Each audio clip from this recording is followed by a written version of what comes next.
Nigeria's new army chief briefs his commander-in-chief on progress on the war on terror, insurgents and bandits so far.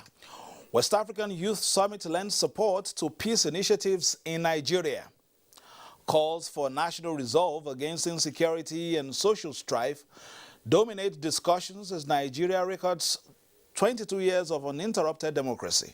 Also on political update today, Malian crisis and the threat to regional security on the front burner as parliamentarians from the sub-region deliberate.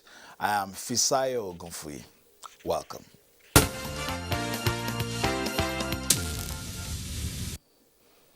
President Muhammadu Buhari has formally granted audience to the acting Chief of Army Staff, Major General Farouk Yahya, urging the military to spare no efforts in dismantling obstacles to national security and stability. This is the first time President Muhammadu Buhari is meeting the acting Chief of Army Staff, Major General Farouk Yahya, since his appointment. He was led to the State House by the Minister of Defense, Bashir Magashi, and the Chief of Defense Staff, General Lucky Irabo. Their discussions held behind closed doors centered on the state of the nation's security and the way forward. Efforts by NTA News to hear from the new Army Chief after the meeting proved abortive, but the Minister of Defense, Bashir Magashi, gives an insight into what transpired at the meeting. The new Chief of Army Staff thanks Mr. President for giving him the opportunity to serve as the Chief of Army Staff and promised that he will bring all his experience to bear in collaboration with his colleagues, the Chief of Air Staff and Chief of Naval Staff, to be able to do this country proud. During the meeting, the minister said President Muhammadu Buhari restated his marching orders to the armed forces to do whatever it takes towards the restoration of normalcy in the security situation for sustainable peace and prosperity. The president, being an actor, one time or the other, has given us a direction in which we can learn from his experiences and apply them to our mode of operations. And I think we have taken the advice seriously. And the issue of synergy among the security forces was also stressed, and we assure him that we will do our best to bring an end to the problem of security in this country. President Muhammadu Buhari has since forwarded a request to the National Assembly for the confirmation of Major General Farouk Yahya as the substantive Chief of Army Staff to succeed the late Army Chief, Lieutenant General Ibrahim Attahiru.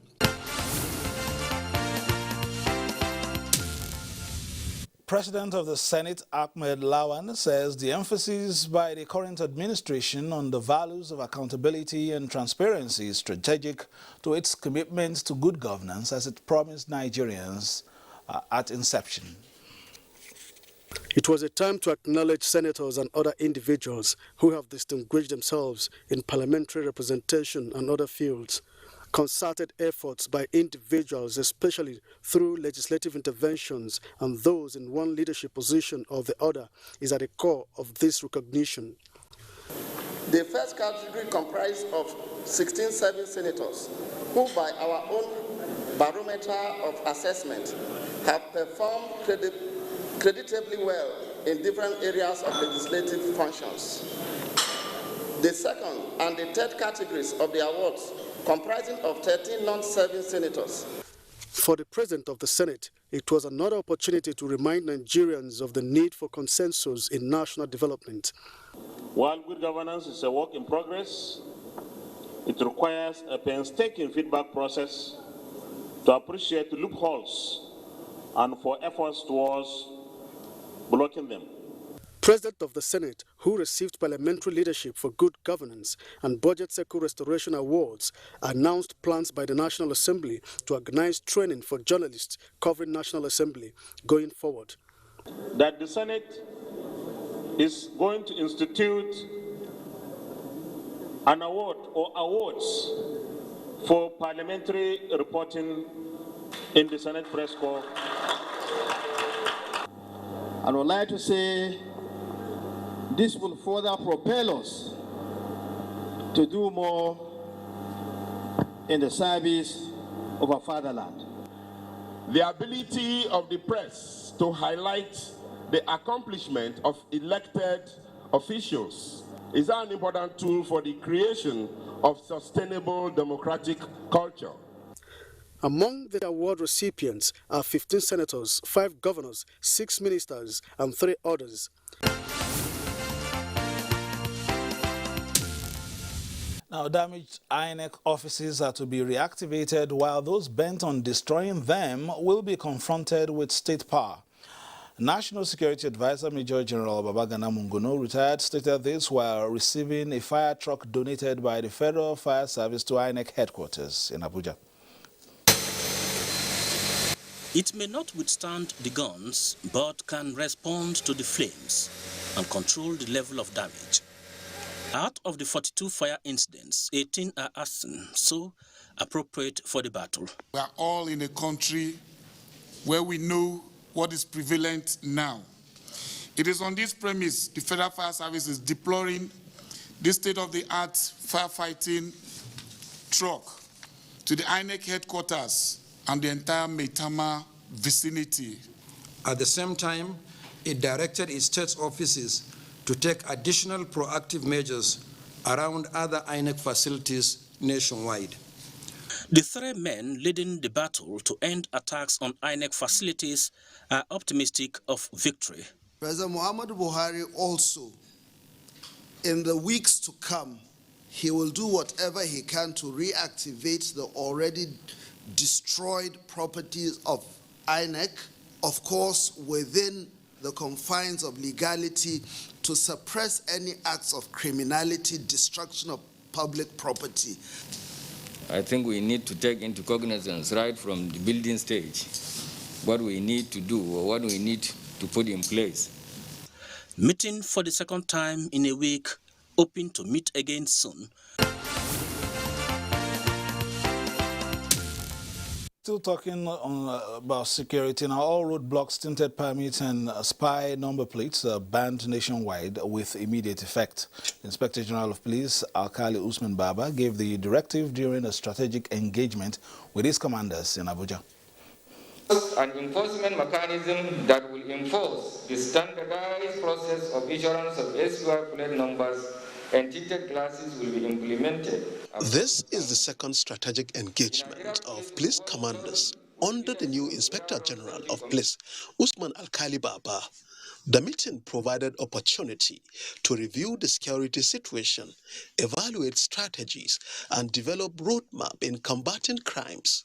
I'm glad to note that with your support, we have made significant progress in the attainment of our mandate, such that between April and May 2021, a total of 686 high-profile suspects have been arrested during various police operations across the country. They also include the principal suspects involved in the attack on His Excellency Governor Samuel Otom. The IGP directed that roadblocks under any guise remains banned across the country, and officers found to be contravening this order will appropriately be sanctioned.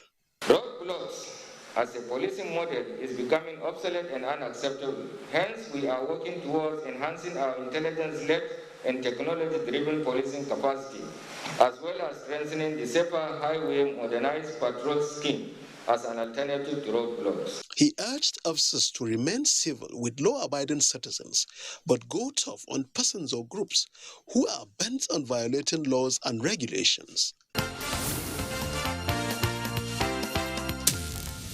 Now to our interview segment now. Just as Nigeria is celebrating 22 years of uninterrupted democracy, the legislature is taking stock of concepts, ideas and inputs of Nigerians on the direction of state during the just concluded public hearing on the review of the Constitution.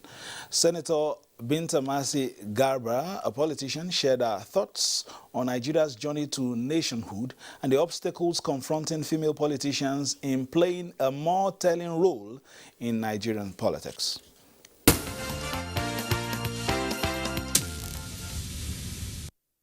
22 years, even when you have a child, at this point in time, he or she might be leaving the university, trying to get himself or herself, looking on the sunny side of life of what he or she wants to achieve. So 22 years as democracy in Nigeria, I think we'll say we've done well, but not to the expectation of what other people are expecting us to do better. So there are a lot of, is a progression. Today you see a different landscape politically, and you want to see how you can project a better proposition. So if you looked at from 1999, yes, you have an amendment to the Constitution. In 4 years later, another amendment. Yeah, there are teaching problems that the amendment obviously will want to either take with the response of activities going on globally and with the challenges that we're having as a nation. Definitely you have to trigger with the amendment in the Constitution. And when other people are saying that that 1999 amendment, 1999 Constitution is not the people's Constitution. But yeah, after every assembly, there are some certain amendments that ought to be either to be improved upon or even to be expunged. So I think I will say to a large extent that we've done well. We are partners in progress. We need to be part of the process so that we'll bring about just a leverage, if I can say that. But every person out there look at a woman in a very disdain manner, which obviously, to me, I think some of us stood our ground and we've made our mark to now say that, look, even if it is the murky waters of politics, even if you, in court, you said it's dirty, who made it to be dirty?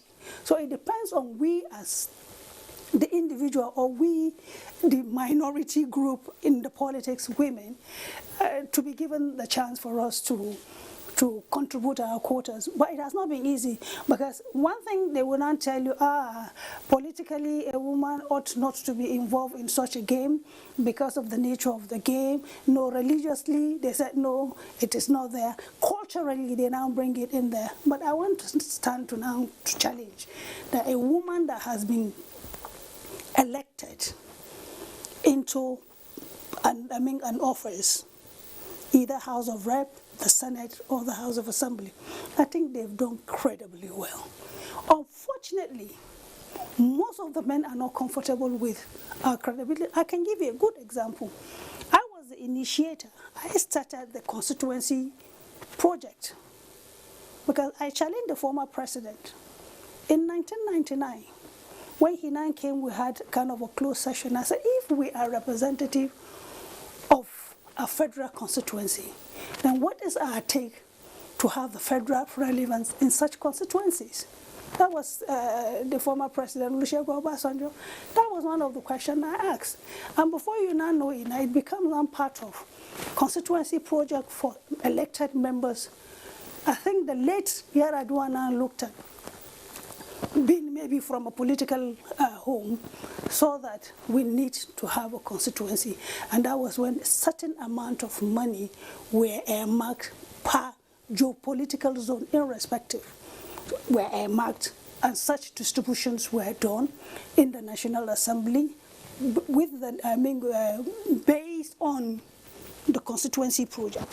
If you are talking about education and your constituency project has to do with education, now it has to go to the Ministry of Education, where which of the agencies you want to. If you are not talking about health, it has to go through the Ministry of Health. Constituency project or outreach is not, you only identify a particular project and you now include it in your budgetary allocations and what have you. And the women did incredibly well. I remember now even the present governor of Katsina State, when I now started doing the empowerment program, I was the one that initiated the empowerment program. How do I now appreciate my people? Then I was representing Kaduna South. And one of the things is that the women here are opening IC centers, they are doing, but you, the men, are always asking me to go and open a new house or to get married. I mean, you are getting married or whatever. So we were the one that pioneered most of all these things. But how many of us are back to the Senate or back to the House? It doesn't matter, but a lot of us, like I said, you can never be there forever. But once if you stay now, the next thing you have to now look at, how do you now encourage other women? Because the encouragement matters. Moving on now, of course, we'll still be bringing development series concerning, of course, our uninterrupted democracy. We'll be talking about several issues on nationhood. Now, the Action Democratic Party has urged Nigerians to continually pursue the ideals that will further promote peace and a more united nation. The party's national chairman, Yabaji Sani, briefed newsmen in Abuja. 4 years down the ladder as a political party, the ADP believes that the nation's democratic journey is a work in progress that must be supported by all. Peace is what ADP stands for. Peace is what this country stands for. Peace is what has brought us to where we are today. Peace is what will take us to the promised land. On FG's suspension of Twitter operations in the country, Yabagi Sani says Nigeria as a sovereign nation must be respected. Our president is our president. He must be respected while he remains our president. We must not be treated like an ordinary citizen. When we can see a double standard being applied by these organizations. In another development, the All Progressives Grand Alliance Movement for United Nigeria, at a media briefing in Abuja, says the party needs a more united Nigeria. Addressing each other's concerns and values that hold mutual coexistence, the movement believes may be a solution. What we need now is to rebuild, renegotiate, revamp, and revalue our government structure. Ahead of the November 6 Anambra governorship election, the movement is calling on ABGA to critically screen its aspirants towards the emergence of a consensus candidate.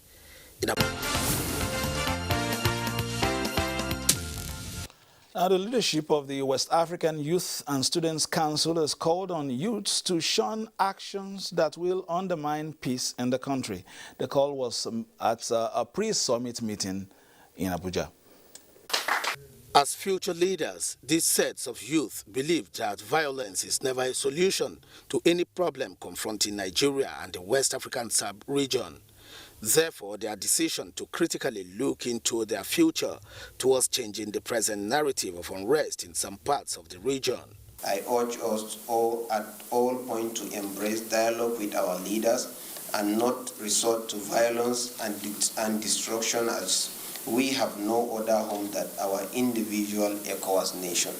The summit serves as a very important platform for discussing the challenges affecting our youth and setting a workable agenda towards a better future.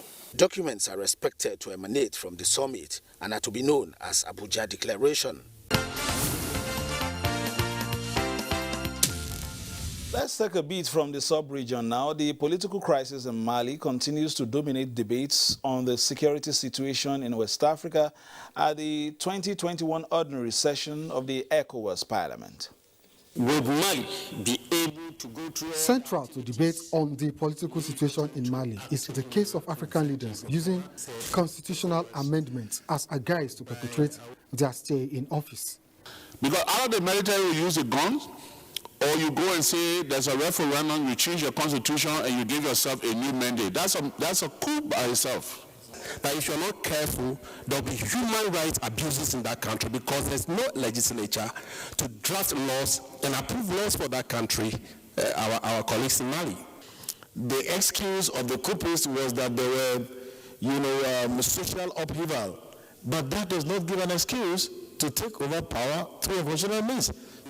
Members of the ECOWAS Parliament Committee on Political Affairs, Peace and Security, as well as that of Legal Affairs and Human Rights, also disagreed with the position of the ECOWAS Community Court of Justice to administer oath of office on MPs appointed by the military in Mali into the parliament. So if we are asked to swear in members just because an interpretation from a protocol is saying X, ignoring the fact that parliament in itself is based on the principles of democracy, then we will be challenging ourselves. We must not allow them to legitimize the situation, and the rights of the people must not be violated. Members of Parliament want stronger regional alliance to address the proliferation of arms into the region, especially from Libya. The hope is that the impasse in Mali will be resolved as soon as possible to bring peace and stability to the region, especially Mali's neighbors. Now, the Foreign Minister of Maldives, Abdullah Shahid, was on Monday elected president of the upcoming 76th General Assembly of the UN. General Assembly was selected by a secret ballot in which he defeated his challenger, former Afghan Foreign Minister Zamai Rasool. And with that, we've come to the end of our package on Political Update today. We'll be back on Friday, of course, at the same time to give you the very best of political news and also our previews on the elections in Anambra, the primaries, and of course the tidbits from different political parties. Not forgetting also that will be the 11th of June, so we'll have a special on Nigeria's democracy as well. My name is Fisa Ogunfui, thanking you for staying tuned. All the best. Enjoy the rest of your week. Keep on playing your politics for the greater good. Bye-bye now.